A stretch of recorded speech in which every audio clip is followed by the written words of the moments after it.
സർക്കാർ രൂപീകരണത്തിൽ നിലപാട് കടുപ്പിച്ച് ബി.ജെ.പി. 4 എംപിമാരുള്ള പാർട്ടികൾക്ക് ഒരു കേന്ദ്രമന്ത്രി പദവി നൽകാമെന്ന് ബി.ജെ.പി. ജെ.ഡി.യുവിനും ടി.ഡി.പിക്കും 3 മന്ത്രിസ്ഥാനങ്ങൾ ലഭിക്കും. രാധാകൃഷ്ണൻ ഡൽഹിയിൽ നിന്ന് ചേരുന്നു. രാധാകൃഷ്ണൻ, എങ്ങനെയാണ് ഈ ഫോർമുല?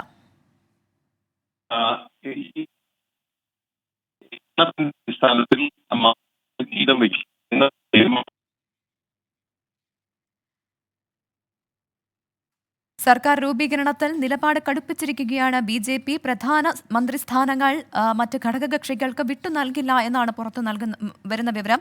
അതുകൊണ്ട് തന്നെ ഒരു ഫോർമുലയിലേക്ക് ഇപ്പോൾ ബി.ജെ.പി. എത്തിച്ചേർന്നിട്ടുണ്ടെന്നാണ് മനസ്സിലാക്കുന്നത്. 4 എംപിമാരുള്ള പാർട്ടിക്ക് ഒരു കേന്ദ്രമന്ത്രി പദവി നൽകാം എന്നതാണ് ഇപ്പോൾ ബി.ജെ.പി. അറിയിച്ചിരിക്കുന്നത്. ജെ.ഡി.യുവിനും ടി.ഡി.പിക്കും 3 മന്ത്രിസ്ഥാനങ്ങൾ ലഭിച്ചേക്കുമെന്ന സൂചനയാണ് ഇപ്പോൾ പുറത്തു വരുന്നത്. രാധാകൃഷ്ണൻ ചേരുന്നു. രാധാകൃഷ്ണൻ, ഈ ഫോർമുലയുടെ കൂടുതൽ വിശദാംശങ്ങൾ എങ്ങനെയാണ്?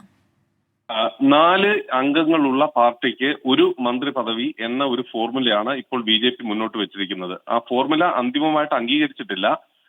ഇത് ഒറ്റ എംപിമാരൊക്കെയുള്ള പാർട്ടികളെ സംബന്ധിച്ച് ബുദ്ധിമുട്ടുണ്ടാക്കുന്ന ഒരു സാഹചര്യം സമ്മാനിക്കും. പക്ഷേ നിലവിലുള്ള സാഹചര്യത്തിൽ മറ്റു ഘടകകക്ഷികൾ ഉയർത്തിയിരിക്കുന്ന അവകാശവാദങ്ങൾ അതിന്റെ അടിസ്ഥാനത്തിൽ പരിശോധിച്ചാണ് ബി.ജെ.പി. ഈ നിർദ്ദേശത്തിലേക്ക് എത്തിയിരിക്കുന്നത്.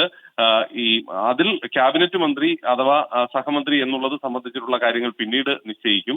4 അംഗങ്ങൾ വീതമുള്ള 4ന്റെ ഗുണിതങ്ങളുടെ അടിസ്ഥാനത്തിൽ മന്ത്രിപദവി പങ്കുവയ്ക്കാം അഥവാ തീരുമാനിക്കാം എന്നൊരു നിർദ്ദേശമാണ് ഇപ്പോൾ പ്രധാനമായും ഉയർന്നു വന്നിരിക്കുന്നത്. ഇനി ഉഭയകക്ഷി ചർച്ചകൾ നടത്തും ഘടകകക്ഷികളോട്. അതിനുശേഷമായിരിക്കും അന്തിമമായിട്ട് ഈ ഫോർമുലയിൽ ഒരു തീരുമാനത്തിലേക്ക് എത്തുന്നത്. നമുക്ക് ലഭ്യമാകുന്ന സൂചന അനുസരിച്ച് ക്യാബിനറ്റ് പദവിയും സഹമന്ത്രി പദവിയും അടക്കം തൃണമൂൽ ടി.ഡി.പിക്കും ഒപ്പം ജെ.ഡി.യുവിനും 3 മുതൽ 4 വരെ മന്ത്രിസ്ഥാനങ്ങൾ നൽകാനാണ് ഇപ്പോൾ ബി.ജെ.പി. യോഗത്തിൽ തീരുമാനിച്ചിരിക്കുന്നത്. ശിവസേനയ്ക്കും ഒപ്പം ചിരാഗ് പാസ്വാന്റെ പാർട്ടിക്കും 3 വീതം മന്ത്രി പദവി ലഭിക്കുന്ന വിധത്തിലേക്കും തീരുമാനം എത്തും.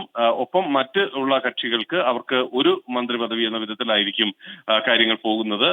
അഥവാ ഈ എണ്ണം കൂടുതൽ അധികരിക്കുന്ന സാഹചര്യം ഉണ്ടായാൽ ഈ എംപിമാരുടെ എണ്ണം അഥവാ ഓരോ കക്ഷി ഒരു എംപിമാർ മാത്രമുള്ള പാർട്ടികൾക്ക് ടേം വ്യവസ്ഥയിൽ മന്ത്രി പദവി നൽകുന്ന ഒരു തീരുമാനമായിരിക്കും ഇനി നടപ്പാക്കാനായിട്ട് ബി.ജെ.പി. ആലോചിക്കുന്നത്.